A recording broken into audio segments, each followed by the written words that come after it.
ყირიმის რუსეთის შემადგენლობაში შესვლას ორმა ქვეყანამ ბელორუსიამ და ყაზახეთმა მხარი დაუჭირეს, უკრაინა და ევროკავშირი კი ასოცირების ხელშეკრულებაზე ხელმოწერის დეტალებს ათანხმებენ.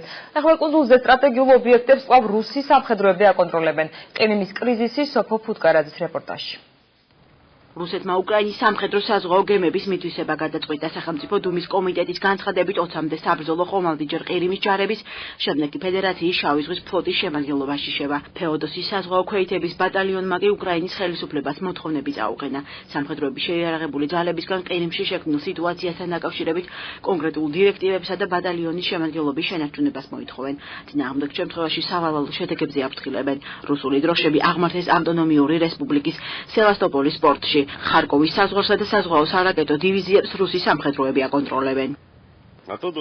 რუსეთისა და ყირიმის საზღვაო ფლოტის წარმომადგენლები აქ არიან და ყველაფერს ისინი გადაწყვეტენ.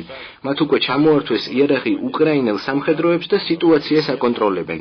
რუსული არმია აკონტროლებს ბელბეკის სამხედრო ბაზას. უკრაინის თავდაცვის მინისტრმა აუცილებლობის შემთხვევაში საპასუხო ზომების მიღების ბრძანება გასცა. ავტონომიურ რესპუბლიკაში დისლოცირებულ უკრაინის სამხედრო შენაერთებს უფლება ეძლევათ მათი სიცოცხლის ხელყოფის პირდაპირი მუხარის შემთხვევაში იარაღი გამოიყენონ. ყირიმში სიტუაციის დასტაბილურებისათვის არსენ იაცენიუკმა უკრაინის პირველი ვიცე-პრემიერი და თავდაცვის მინისტრის მოვალეობის შემსრულებელი გაგზავნა. თუმცა უკრაინის სოციალური პოლიტიკის მინისტრების ცნობით იგორ ტენიხუვი და ვიტალი იარემმა ნახევარკუნძულებზე არ შეუშვეს.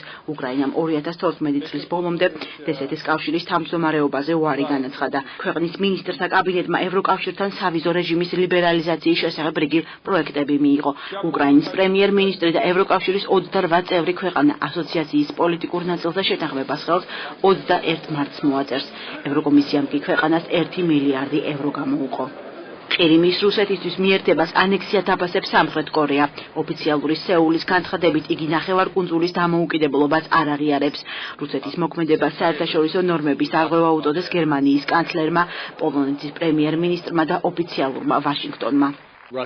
ვგმობთ რუსეთის ქმედებას ფორმალურად მოახდინოს ყირიმის რეგიონის ანექსია. მსგავსი ზომები საერთაშორისო მშვიდობასა და უსაფრთხოებას ემუქრება და საერთაშორისო კანონს არღვევს.